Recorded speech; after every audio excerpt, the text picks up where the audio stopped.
और मध्य प्रदेश की महाडिबेट में आज बात दतिया उपचुनाव की। कांग्रेस के राजेंद्र भारती की विधायकी जाने के बाद से खाली पड़ी दतिया विधानसभा सीट पर उपचुनाव का बिगुल बज चुका है। चुनाव आयोग ने वोटिंग से लेकर काउंटिंग तक पूरा कार्यक्रम जारी कर दिया है। 30 जुलाई को वोटिंग होगी और 3 अगस्त को नतीजे आएंगे। इस बीच आदर्श आचार संहिता भी तत्काल प्रभाव से लागू हो गई है। खास बात यह कि ये उपचुनाव ऐसे वक्त हो रहे हैं जब कांग्रेस इसे जनादेश का अपमान बता रही है और साजिश के तहत राजेंद्र भारती की सदस्यता रद्द कराए जाने का आरोप लगा रही है। उधर बीजेपी इस सीट को फिर से अपने नाम करने की तैयारी में जुट गई है। अभी कौन उम्मीदवार होगा इसके पत्ते नहीं खुले हैं, लेकिन बीजेपी में जश्न का माहौल शुरू हो गया है। दतिया पर लंबे समय तक राज करने वाले नरोत्तम मिश्रा के समर्थकों ने मिठाइयां बांटना शुरू कर दिया है। समर्थकों को उम्मीद है कि इस बार भी पार्टी नरोत्तम मिश्रा पर भरोसा जताएगी और जनता अपनी भूल सुधार कर फिर से नरोत्तम मिश्रा को जिताकर विधानसभा भेजेगी। दतिया में किसका पलड़ा भारी है और किसकी टिकट पर दावेदारी है, इसी मुद्दे पर अपने मेहमानों से करेंगे चर्चा, लेकिन उससे पहले यह रिपोर्ट देखिए।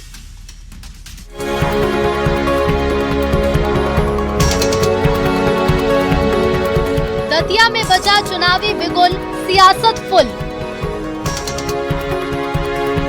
उपचुनाव की आई बारी, कौन किस पर भारी। दतिया एक महत्वपूर्ण जगह है जहां पर भारतीय जनता पार्टी के एक बड़े नेता को चुनाव हराया था हमारे भारती जी ने। और आप ये भी जानते हैं कि उस नेता के खिलाफ आयोग ने कितने सालों तक याचिका को रखा पेंडिंग, पेड न्यूज को लेके, ये भी आप जानते हैं। लेकिन किस प्रकार से चुनाव आयोग जल्दबाजी में चुनाव कराना चाहता दतिया के अंदर उपचुनाव। लेकिन मैं विश्वास दिलाता हूं कि कांग्रेस पार्टी की ओर से ये चुनाव मजबूती के साथ लड़ेंगे और दतिया हम दोबारा जीतेंगे, ये मुझे विश्वास है। वहां की जनता को कहना चाहता हूं, कार्यकर्ताओं को कहना चाहता हूं, मजबूत स्थिति के साथ तैयार हो जाओ, ये चुनाव हमें जीतना है। एक सीट की लड़ाई, प्रतिष्ठा पर बात आई। चुनाव आयोग का है, उन्होंने घोषणा की है और निश्चित रूप से इसमें भारतीय जनता पार्टी अपना उम्मीदवार खड़ा करेगी और हम जीतेंगे भी चुनाव। सर, नरोत्तम मिश्रा ही उम्मीदवार होंगे? अभी ये कहना जल्दबाजी होगी, पर जो भी उम्मीदवार आएगा आपको इसी डैश पे बताया जाएगा। कांग्रेस दतिया का संग्राम, कौन जीतेगा मैदान। अप्रैल से खाली पड़ी दतिया विधानसभा सीट पर एक बार फिर सियासी हलचल तेज हो गई है। एक बार फिर बीजेपी कांग्रेस में घमासान छिड़ गया है और एक बार फिर शब्द बाण छोड़े जाने लगे हैं। वो इसीलिए क्योंकि चुनाव आयोग ने दतिया में विधानसभा उपचुनाव का ऐलान कर दिया। दतिया में 30 जुलाई को मतदान होगा और 3 अगस्त को चुनावी परिणाम आएंगे। ईवीएम खुलेगी और पता चलेगा कि इस बार दतिया ने किस पार्टी पर भरोसा जताया और किससे अपना विधायक चुना। वैसे तो दतिया बीजेपी का गढ़ रही है और लंबे समय तक बीजेपी के दिग्गज नरोत्तम मिश्रा यहाँ से जीतकर विधायक बनते रहे। लेकिन 2023 में ऐसा खेला हुआ कि नरोत्तम मिश्रा हार गए और उन्हें हराने वाले वो ही राजेंद्र भारती निकले जो खुद उनसे मात खाते आए। हालांकि 2026 में वक्त का पहिया फिर घूमा और बैंक फ्रॉड के पुराने मामले में कोर्ट से 3 साल की सजा होने के बाद राजेंद्र भारती की सदस्यता चली गई। अब एक बार फिर दोनों पार्टियां चुनावी मैदान में आमने सामने हैं, लेकिन इस बार दामोदर यादव की आजाद समाज पार्टी भी चुनावी ताल ठोक रही है। और अगर 18,000 के करीब यादव वोटर्स इस पाले में गए तो बीजेपी और कांग्रेस दोनों का खेल बिगड़ सकता है। हालांकि बीजेपी कांग्रेस दोनों की तरफ से अपनी अपनी जीत के दावे हैं। कांग्रेस को 2023 का मैजिक दोहराने की आस है तो बीजेपी पुरानी गलतियों से सीख लेकर जनता के साथ का भरोसा कर रही है। दतिया की लड़ाई में कौन पड़ेगा किस पर भारी, आज इसी मुद्दे पर होगी मध्य प्रदेश की महा डिबेट।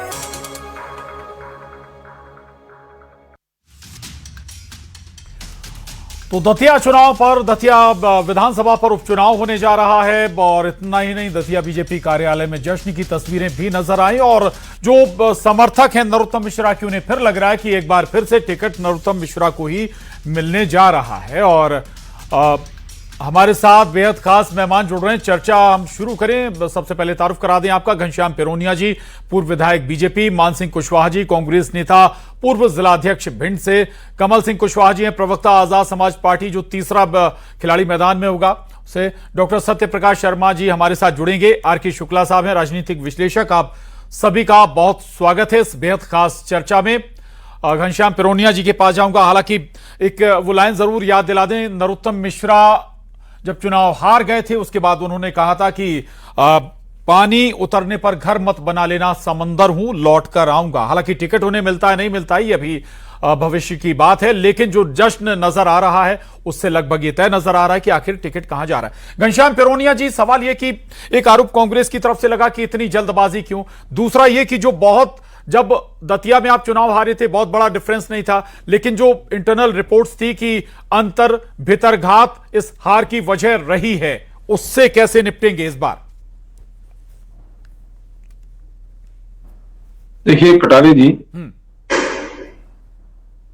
भारतीय जनता पार्टी ये कार्यकर्ता आधारित दल है और हम भारतीय जनता पार्टी और भारतीय जनता पार्टी का प्रत्याशी ये उपचुनाव में जीते, इस हेतु हमारी तैयारी है, सिद्धता है।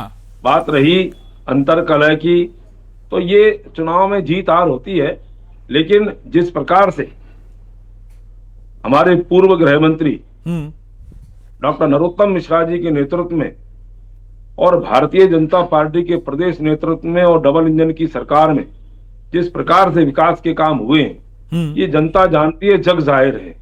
पहले की दतिया में और अब की दतिया में कितना आमूलचूल परिवर्तन हुआ है, ये हम सबको ध्यान में आता है। और कहीं ना कहीं विकास के आधार पर, विकास के मुद्दे पर और जो काम हमारे प्रत्याशी के द्वारा होता है, सरकार के द्वारा होता है, विधायक के द्वारा होता है, उस आधार पर हम सब लोग जाते हैं। उन्हीं आधार को लेकर के फिर हम सब लोग जाएंगे। और मैं समझता हूं कि जो वादे, जो काम भारतीय जनता पार्टी के प्रदेश की डॉक्टर मोहन यादव जी के सरकार के नेतृत्व में हो या प्रधानमंत्री माननीय नरेंद्र मोदी जी के नेतृत्व में जो आयाम हमने स्थापित किए, उन सारे विषयों को लेकर के जब जनमानस के बीच में जाते हैं और स्थानीय स्तर पर आप जब देखेंगे दतिया का जैसा विकास किया है, उस आधार पर कहीं ना कहीं आशीर्वाद ये भारतीय जनता पार्टी के प्रत्याशी को मिले, ये कहीं ना कहीं हम सब लोगों का सोच है। और आप देखेंगे कि आने वाले समय में भारतीय जनता पार्टी को उसका लाभ भी मिलने वाला है।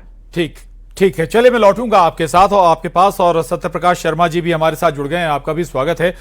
मानसिंह कुशवाहा जी, ये बताइए कांग्रेस को इसमें साजिश क्यों नजर आ रही है? भाई सीट 0 हो गई, शून्य घोषित कर दी गई, कोर्ट के निर्णय के बाद ये सब कुछ हुआ और अब चुनाव आयोग अपनी नॉर्मल सामान्य प्रक्रिया के तहत चुनाव करा रहा है। जी, मैं देखो, उसमें जब चुनाव करा रहा है तो हम लोग मैदान में, उसमें कोई संशय नहीं, लेकिन प्रश्न इस बात का है कि जिस प्रकार से जब ये घटनाक्रम घटा और उस घटनाक्रम में जब बीना से जो विधायक है निर्मला सप्रे जी, तो उनके उसमें अभी तक जो लोग निर्णय नहीं करवा पाए, विधानसभा के अध्यक्ष जी अभी तक उसमें निर्णय नहीं कर पाए, और बाकी का इनके उसमें आनन फानन में दतिया भारती जी के उसमें रात में 11 बजे विधानसभा खुलती है और उस पर कार्रवाई होती है। अरे सुबह भी तो होती, आखिर इतनी जल्दबाजी में तुम प्रशासन पे दबाव बनाकर क्या निर्णय कराना चाहते हो? ठीक है, सरकार आपकी है, निर्णय आप प्रशासन पे दबाव बनाकर अपनी सत्ता के दबाव में उनसे निर्णय कराना चाहते हो, जल्दबाजी में निर्णय कराना चाहते हो, तो ठीक है, सत्ता का दुरुपयोग आप करना चाहते हो, उस पर भी मैं नहीं जाना चाहूंगा। लेकिन आज मूल बात है कि उसमें चुनाव मैदान की, तो मैं जो कहना चाहता हूँ, अभी मैं माननीय पिरोनिया जी को सुन रहा था, तो वो कह रहे थे कि डबल इंजन की सरकार है। मैं इनसे पूछना चाहता हूँ कि जब विजयपुर का चुनाव हुआ और विजयपुर के चुनाव में भी तो डबल इंजन की सरकार थी, फिर हवा क्यों निकल गई? डबल इंजन की सरकार के साथ साथ जनता का विश्वास जीतना, जनता का, दतिया की जनता का विश्वास कांग्रेस पार्टी के साथ है। पिछली बार 7,742 मतों से, लेकिन जिन्होंने जनता का विश्वास जीता था पिछली बार, वो तो डिफॉल्टर घोषित हो गए ना। नरोत्तम मिश्रा जी को कांग्रेस पार्टी ने हराने का काम किया था, कांग्रेस पार्टी ने हराने का काम किया था। वहां के स्थानीय मतदाताओं ने कांग्रेस पार्टी के हाथ के पंजे पर विश्वास जताया था, और मुझे विश्वास है, विश्वास कांग्रेस पार्टी के प्रति कल भी कायम था और आज भी कायम है। चलिए ठीक है, लौटूंगा मैं आपके पास। कमल सिंह कुशवाहा जी के पास जाऊंगा, आजाद समाज पार्टी से हैं। कमल सिंह कुशवाहा जी, ये तीसरा खिलाड़ी क्या करने जा रहा है दतिया में, बताइएगा जरा। ऐसा तो नहीं कि भाई केवल वोट काटने का काम करे, किसी एक पक्ष के लिए फायदे का काम करे? देखिए कटारे जी, मैं आपके चैनल के माध्यम से बता देना चाहता हूं कि माननीय हमारे आजाद समाज पार्टी के राष्ट्रीय अध्यक्ष जी के एक मजबूत सिपाही दतिया के मैदान में उतरे हैं और उनके नेतृत्व में यह दतिया भयमुक्त और क्राइम फ्री होने वाली है। हमारे आजाद समाज पार्टी के जो हाँ। घोषित प्रत्याशी हैं माननीय दामोदर यादव जी, बिल्कुल बहुमत से जीत रहे हैं वो।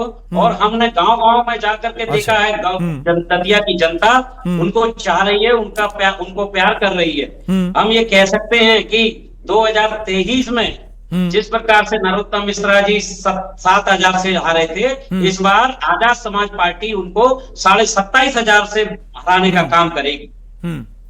चलिए ठीक है, अच्छी बात है। आपने आपको यहाँ एक बात और स्पष्ट करा देता हूं, जोड़िएगा, जल्दी जोड़िएगा वोट बात। काटने वाले लोग नहीं हैं, हाँ। मजबूत कैंडिडेट हैं। हाँ। और हम विजय की ओर बढ़ रहे हैं। हाँ, ठीक ठीक बात है। नरोत्तम मिश्रा दतिया से चुनाव लड़े थे। मैं खुद एक दिन नेताजी चुनाव कार्यक्रम उनके साथ पूरा एक दिन सुबह से रात तक था। वहां जमीन पर कुछ भी नजर नहीं आ रहा था, या कहें कि सब कुछ नरोत्तम मिश्रा के फेवर में नजर आ रहा था। लेकिन जब चुनाव हुए तो तस्वीर बदल गई। सत्यनारायण शर्मा जी, अब थोड़ा सा पीछे जाना चाहूंगा। एक नायक साहब थे जो बीजेपी छोड़कर कांग्रेस में चले गए थे। आपको याद होगा, आप उस क्षेत्र की पॉलिटिक्स को बेहतर समझते हैं। यह भी कहा जा रहा था कि नरोत्तम मिश्रा को बीजेपी के कई बड़े नेताओं को खटक रहे थे, वो भी उनकी एक हार की बड़ी वजह थी। पिरोनिया साहब कह रहे हैं कि कैडर आधारित पार्टी है, कार्यकर्ता या जो तय होता है नाम, उसके साथ कार्यकर्ता खड़ा होता है। पिरोनिया साहब भी तो इंटरनल पॉलिटिक्स का शिकार हुए थे। देखिए, पहले तो कटारे जी, आप अक्सर मेरा नाम ही गलत बोलते हैं। माफ कीजिएगा सर, फिर माफी चाहूंगा सत्यप्रकाश जी। तो सर एक नाम आ जाता है छत्तीसगढ़ से, सत्यनारायण शर्मा जी का, वो जुड़ जाता है जरा आपसे जी। चलिए प्लीज, देखिए, सॉरी सर, इसमें कोई दो राह नहीं। हाँ, कि नरोत्तम मध्य प्रदेश की राजनीति का एक बड़ा चेहरा जी थे, हैं, और लगता है वो बने रहेंगे। लेकिन दतिया में उनके चुनाव हारने का आपने जो जिक्र किया, क्या वो भारतीय जनता पार्टी वहां चुनाव हारी, वो खुद चुनाव हारे, ओवर कॉन्फिडेंस चुनाव हारा, या पार्टी के अंदर जो दगाबाजी होती है उसके कारण वो चुनाव हारे? देखिए, उसमें मुझे जो मैंने एनालिसिस किया कि भारतीय जनता पार्टी जब 163 सीट्स लेकर आती है, ऐसे में आप ये मान के चलिए दतिया जैसी सीट पर इतना स्ट्रांग लीडर चुनाव आ रहा है, उसके पीछे कहीं ना कहीं जो उनकी सेकंड लाइन के लीडर्स थे, जो उनके मुंह लगे थे, उन लोगों ने पब्लिक में उनकी जो इमेज होनी चाहिए थी, जो उन्होंने वहां डेवलपमेंट किया था, उस डेवलपमेंट को वहां तक नहीं पहुंचाया और उनको गलत फीड करते रहे कि कहीं ना कहीं आप इतने वोट से जीत रहे हैं, आप इतने वोट से जीत रहे हैं। उनके वो गलत कामों को कहीं ना कहीं प्रशंसन मिला, और उसके कारण वहां पर उनकी इमेज उन लोगों के कारण ये हुई कि दतिया के लोगों ने राजेंद्र भारती को नहीं, कांग्रेस को नहीं, उनको हराया था। अब मेरा कहने का तात्पर्य है कि नरोत्तम जी ने शायद उससे सबक सीखा है। तो जो इस प्रकार के लोग उनके इर्द गिर्द थे और उनके नाम पर जो अपनी राजनीतिक रोटियां सेकते थे, अब उनसे उन्होंने दूरी बनाने का प्रयास किया और वो डायरेक्ट पब्लिक कनेक्ट हुए, वोटर से डायरेक्ट कनेक्ट हुए इस पूरे टेन्यूर में, जिस समय वो सत्ता के केंद्र से बाहर रहे। तो मेरा कहने का तात्पर्य है कि नरोत्तम मिश्रा के अगर वहां दतिया में विकास के आधार पर चुनाव होता है, तो मुझे लगता बीजेपी वहां बहुत स्ट्रांग स्थिति में जा सकती है। लेकिन भितरघात, या आपने कहा कि वहां देखिए, अब कांग्रेस की बात कहें या दूसरी अपोजिशन पार्टीज की बात कहें, आजाद समाज पार्टी की बात कहें, बहुजन समाज पार्टी भी उतरेगी, दूसरे भी दल उतर सकते हैं। तो ये सब एक ही माइंडसेट के पॉलिटिकल आउटफिट हैं। किसी एक जाति, किसी एक धर्म या एक वर्ग के आधार पर अगर कोई स्ट्रांग कैंडिडेट अपने आप को मानता है, तो आप ये मान के चलिए कि उसका जीतना असंभव है। जब तक किसी भी कैंडिडेट को, किसी भी राजनीतिक दल के कैंडिडेट को सभी वर्गों से बराबर समर्थन नहीं मिलेगा, तब तक मुझे नहीं लगता कि दतिया सीट पर कोई अपनी जीत की संभावना व्यक्त कर सकता है। हालांकि ये बड़ा इंटरेस्टिंग इलेक्शन होगा, क्योंकि राजेंद्र भारती का कांग्रेस से जाना, अब कांग्रेस में दूसरा नाम उदय होना, कोई उस लेवल का नेता जी उस क्षेत्र में जो शायद कांग्रेस को मजबूती दे पाए। मैं लौटूंगा सर, एक मिनट इंपॉर्टेंट। देखिए, जो कुंवर घनश्याम सिंह है, यानी वहां के असवाइल रॉयल फैमिली के जो सदस्य हैं, और दतिया से भी एमएलए रहे हैं, सेवड़ा से भी रहे हैं, तो मुझे लगता है कि उनके नाम पर भी कांग्रेस एक विचार कर सकती, क्योंकि उनके प्रति लोगों की सिंपैथी भी है पिछले इलेक्शन आ रहे, या फिर राजेंद्र भारती की फैमिली से उनके बेटे को भी लाया जा सकता है, या तीसरा कैंडिडेट भी आ सकता है। तो मेरा कहने का तात्पर्य है कि जो फाइटिंग है वो इंटरेस्टिंग तो होगी, लेकिन जिन कारकों से नरोत्तम मिश्रा चुनाव हारे, उन्होंने इस 2.5 साल के अंतर में उन कारकों को रिएड्रेस करने का मुझे लगता है पूरा प्रयास किया होगा, और ये आने वाले समय में हो सकता है भारतीय जनता पार्टी उन दरारों को भरने की कोशिश की होगी, टिकट मिलता है, उन हालातों को दुरुस्त करने के प्रयास किए होंगे। आरके शुक्ला साहब, बहुत पानी बह चुका तब से लेकर अब तक, बहुत कुछ बदल भी चुका होगा। क्या आपको जमीनी स्तर आपको लगता है कि कुछ बदलाव हो सकता है? और उस ड्यूरेशन, उस पर भी थोड़ा सा नजर डालिएगा कि पिछले विधानसभा चुनाव में क्या लगातार, चूंकि नरोत्तम मिश्रा जीतते आ रहे थे, एक एंटी इनकम्बेंसी फैक्टर भी रहा होगा उनकी हार में? देखिए, निश्चित रूप से अगर विकास को हम आधार माने तो दतिया के विकास का जो पर्याप्त है वो नरेंद्र मिश्रा जी है, नरोत्तम मिश्रा जी है, इससे इनकार कोई नहीं कर सकता। वहां की जनता भी स्वीकार करती है कि हाँ, मिश्रा जी के समय में बिना विकास दतिया का हुआ है, उतना शायद आजाद भारत के बाद कभी नहीं हुआ। तो ये बात भी सही है, जो भी राजनीतिक जीवन में है या सार्वजनिक जीवन में है, वो सब जानते हैं कि वहां पर ना भारतीय जनता पार्टी हारी थी, ना नरोत्तम मिश्रा जी हारे थे। वहां हारी थी भारतीय जनता पार्टी की अंदरूनी राजनीति। क्योंकि आपने भी बताया, सभी जानते हैं कि नरोत्तम मिश्रा जी के केंद्र स्तर पे अच्छे खासे स्ट्रांग संपर्क थे, और उन संपर्कों के कारण जो भारतीय जनता पार्टी के प्रदेश स्तरीय नेता थे, उन्हें अपनी कुर्सी डगमगा रही। तो भीतर घात के कारण मिश्रा जी को हराया गया था, ये बात बिल्कुल सही है, नाम लेने की आवश्यकता नहीं है, क्योंकि कई वो लोग भी अपनी जगह हैं, अपन किसी का व्यक्तिगत अपमान नहीं करना चाहते। लेकिन हाँ, अगर उपचुनाव होते हैं और भीतर घात से भारतीय जनता पार्टी बच गई, तो मिश्रा जी के चुनाव जीतने की संभावनाएं फिर से नजर आ रही हैं। ये ठीक बात आपने कही। ठीक है, मैं फिर घनश्याम जी के पास जाऊंगा। घनश्याम जी, बात फिर वही है जो जिसका जवाब आप शायद नहीं देना जा रहे थे। आरके शुक्ला साहब भी वही लाइन दोहरा रहे हैं। मैं फिर आपसे भी जोड़ूंगा पूरी बात, चूंकि भाई आपने भी 2013 में आप विधायक बने, लेकिन आप कंटिन्यू नहीं कर पाए, उसकी वजह भी भितरघात ही रही है, उसके पीछे भी कुछ बड़े नेता, उनकी सियासत, उनका सियासी विजन रहा है। तो मैं दतिया पर फिर लौटूंगा। दतिया में क्या सारे लूप होल दुरुस्त हो गए अब? जी, मैंने कहा ना प्रशांत जी कि भारतीय जनता पार्टी राजनीतिक दल होने के नाते हम सबका उद्देश्य यही रहता है कि जब राजनीतिक क्षेत्र के हम दल हैं, कार्यकर्ता हैं, और चुनाव ये सर्वोपरि रहता है किसी भी दल के लिए, और चुनाव जीते ये भी हम सब लोगों के लिए ये रहता है। और इसलिए आप निश्चिंत रहें, भारतीय जनता पार्टी का बूथ स्तर पर मजबूत संगठन है, और उस संगठन के आधार पर हम चुनाव में जाते हैं। और मैंने कहा ना, माननीय हमारे प्रधानमंत्री नरेंद्र मोदी जी और यशस्वी मुख्यमंत्री डॉक्टर मोहन यादव जी की जो सरकार है, अभी हमारे कांग्रेस के विद्वान प्रवक्ता कह रहे थे डबल इंजन की सरकार, हवा निकल गई। मान सिंह जी, आप चिंता नहीं करो, ये जनता का आशीर्वाद है, और जनता के आशीर्वाद से हवा ऐसी है कि कांग्रेस और कांग्रेस सहित अन्य दल ये किस प्रकार से गुबार के रूप में उड़ते दिखते हैं, ये जनता के आशीर्वाद से होता है। और हमने, हमारी पार्टी ने, हमारे नेताओं ने जो भी जनता से वादा किए हैं, जो भी हम लोगों ने कहा है, समाज के अंतिम छोर के व्यक्ति के कल्याण के लिए, अनुसूचित जाति के कल्याण के लिए, जनजाति वर्ग के कल्याण के लिए जितने काम भारतीय जनता पार्टी सरकारों ने किए हैं, किसानों के कल्याण के लिए जनता पार्टी ने काम किए हैं, आपके मोहन यादव की सरकार में काम किए हैं, तो आखिर विजयपुर में जनता ने क्यों नकारा? इस सच को भी तो स्वीकार करिए आप। दूसरी बात अभी हम सुन रहे थे, हमारे काफी सम्मानित प्रवक्ता भी कह रहे थे कि दतिया में विकास हुआ है, नहीं हुआ है। जी, पीने का पानी भारतीय जनता पार्टी, मान सिंह जी को भी सुन लीजिए अब। मान सिंह जी, जो बातें अभी निकल कर आई, उससे तो ये जाहिर होता है कि बीजेपी ने ही आपको जिता दिया था पिछली बार। फिर मान सिंह जी को सुने आप। पहले मेरा निवेदन है, नहीं हाँ, ये हमारे देखो जो जनता द्वारा जो किए गए कांग्रेस के कार्य, कार्यकर्ताओं की हमने मेहनत जो की और निश्चित तौर पर जो दतिया के लोगों को प्रताड़ना उन हुई, वादों जो को हमने दतिया जो के पूरा लोगों के किया साथ है, अन्याय उसका हुआ और जो परिणाम लोग होता जनता के है बीच में जो कि जनता कांग्रेस हमको वो आशीर्वाद बीजेपी के रूप में प्रति और उनके सेवा प्रत्याशी करने का जो वहाँ अवसर के देती गृह है। मंत्री रोनिया जी, आ रहा हूं दोबारा इतने बड़े पद पर सुशोभित थे, तो उनके बीच में जनता के बीच में इतना आक्रोश कैसे सुनिए ना, पैदा हो प्लीज। गया? कहीं ना कहीं उनकी जो नीतियां थी करती है। वो दतिया के हित में नहीं थी। हाँ। कहीं ना कहीं दतिया के लोगों के साथ अन्याय हुआ तो उन्हें लगा कि यार हमें अपने क्या अन्याय हुआ जिससे और उन्होंने जी। कांग्रेस पर विश्वास जताया।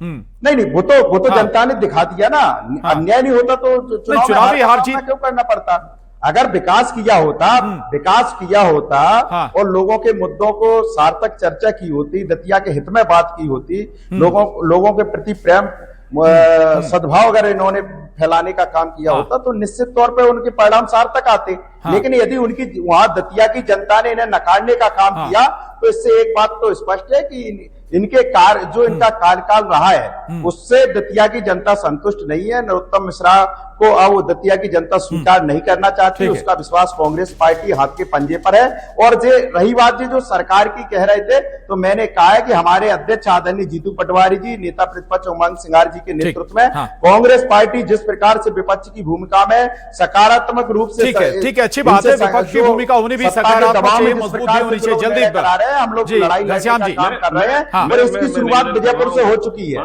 विजयपुर उपचुनाव था, कांग्रेस के कैंडिडेट को इन्होंने बिगर बारात के दूल्हा बना दिया। मान सिंह जी सुन लीजिए कि बिगर बारात के दूल्हा बना दिया, कांग्रेस में लाके मंत्री बना दिया, फिर उसकी साख भी नहीं बचा पाए। लीजिए मान सिंह जी।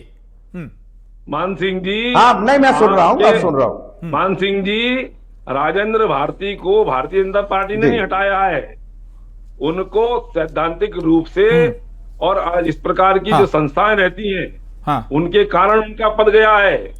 रही बात आपके में एक आखिरी कमेंट जरूर लूंगा सत्यप्रकाश शर्मा जी का। लंबे समय 20 सेकंड सत्यप्रकाश शर्मा जी, जो अभी तस्वीरें नजर आ रही है उससे ये जाहिर है कि भाई टिकट बीजेपी फिर नरोत्तम मिश्रा को देने जा रही है। देखिए इसमें कोई दो राह नहीं कि वहां पर अगर सबसे मजबूत कैंडिडेट भारतीय जनता पार्टी के लिए कोई है तो वो नरोत्तम मिश्रा ही है। ठीक। तो मुझे लगता है कि नरोत्तम मिश्रा कोई और सीट को निकालने का मादा मतलब ये जाहिर करता है कि कोई और विकल्प भी बीजेपी के पास नहीं, और अगर नरोत्तम मिश्रा दोबारा विधायक बनते हैं तो फिर कैबिनेट में भी जगह स्वाभाविक है कि दोबारा स्पेस उनके लिए बनेगा। आप सभी खास मेहमानों का बहुत शुक्रिया इस चर्चा में शामिल होने के लिए। महाडिबेट में इतना ही, नमस्कार।